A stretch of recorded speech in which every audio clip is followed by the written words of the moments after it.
मालेगाव तालुक्यातील डोंगराळ येथील चिमुकलीवर अत्याचार झाल्यानंतर आजचा 6वा दिवस आहे। जवळपास राज्यातील सर्व नेते या ठिकाणी हजेरी लावत आहेत, कुटुंबाचे सांत्वन करत आहेत।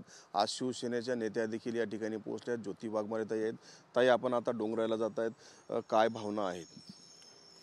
खरं तर डोंगराळेला त्या पीडित कुटुंबियांना भेट देण्यासाठी मी जाते आहे, पण कुठल्या शब्दात त्या आईचं सांत्वन करावं हे धाडस माझ्या तरी मनात नाही आहे।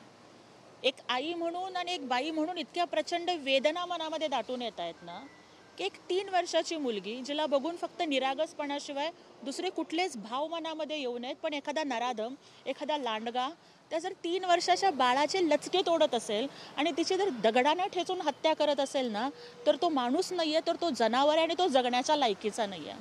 म्हणजे आज एक बाई म्हणून असं वाटतंय ना, की पोलिसांनी फक्त 15 मिनिटं त्या नराधमाला भर चौकात मोकळं सोडावं। जशी त्या बाळाची दगडाने ठेचून हत्या झाली ना, तशी या मालेगावमधल्या आणि महाराष्ट्रातल्या महिलांना त्या नराधमाला सुद्धा दगडाने ठेचून मारावं, इतका राग आणि संताप आमच्या मनात भरलाय। किंवा आज आम्हाला छत्रपती शिवाजी महाराजांची आठवण येते, की ज्यांनी रांझ्याच्या पाटलाचे हातपाय तोडून चौरंगा केला होता।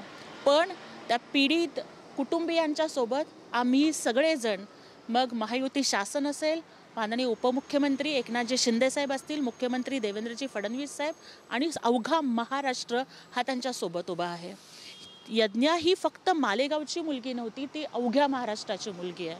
आणि आज पुन्हा कुठल्याच बाळावर आणि कुठल्याच महिलेवर अशा पद्धतीचा अत्याचार होऊ नये यासाठी कडक शासन घेणं आणि कुठल्याही नराधमाची अशी हिंमत होऊ नये अशी शिक्षा देणं, आणि यासाठीच आम्ही मागणी केलेली आहे की हा खटला फास्ट ट्रॅक कोर्टात चालावा, उज्ज्वल निकम साहेबांच्यासारखे तज्ज्ञ वकील याला दिले जावेत आणि लवकरात लवकर त्या लांडग्याला फासावर लटकावलं जावं, ही आमची मागणी आहे। मोठा आक्रोश या ठिकाणी आहे। जवळपास फास्ट ट्रॅकमध्ये चालण्याचं, चांगलं वकील देण्याचं आश्वासन शासन करते, परंतु आता मागच्या ज्या काही घटना बघितला, कोपर्डीच्या घटनेतला प्रकार असेल, चाळीसगाव तालुक्यातील घटनेचा प्रकार असेल, आरोपीला थेट फास्ट ट्रॅकमध्ये जा किंवा खूप वेळ लागते शिक्षा व्हायला, अशी मागणी आणि इथल्या स्थानिकांनी असं की आम्हाला आमच्या ताब्यात द्या होता, त्वरित जे करते तो निर्णय, असा आक्रोश आहे।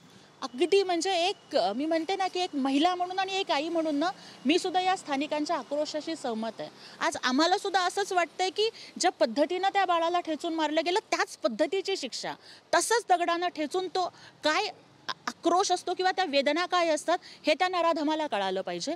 परंतु या देशामध्ये संविधान आहे, या देशामध्ये लोकशाही आहे, या देशामधली न्यायव्यवस्था आहे, न्यायव्यवस्थेवरती आमचा विश्वास आहे, आणि त्यामुळं या सगळ्या आक्रोशाला न्याय देण्यासाठी आणि इथून पुढं महाराष्ट्रातल्या कुठल्याच लेकीवर हात टाकण्याची हिंमत ही कुठल्याच नराधमाची होऊ नये यासाठी लवकरात लवकर फास्ट ट्रॅक कोर्टामध्ये खटला चालवावा आणि त्या नराधमाला फासावरती लटकावलं जावं, हेच मी आज या ठिकाणी मागणं मागते। लवकरात लवकर फास्ट ट्रॅकमध्ये त्या नराधमाला शिक्षा व्हावी असे सर्वांमध्ये आम्ही प्लॅनिंग करणार आहोत, असं ज्योती वाघमारे यांनी सांगितलं आहे।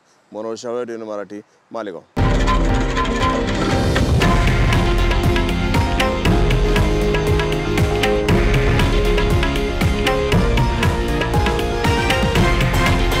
हे आहे देशातील नंबर 1 न्यूज नेटवर्क आणि आपण पाहत आहात TV9 मराठी, एकमेव।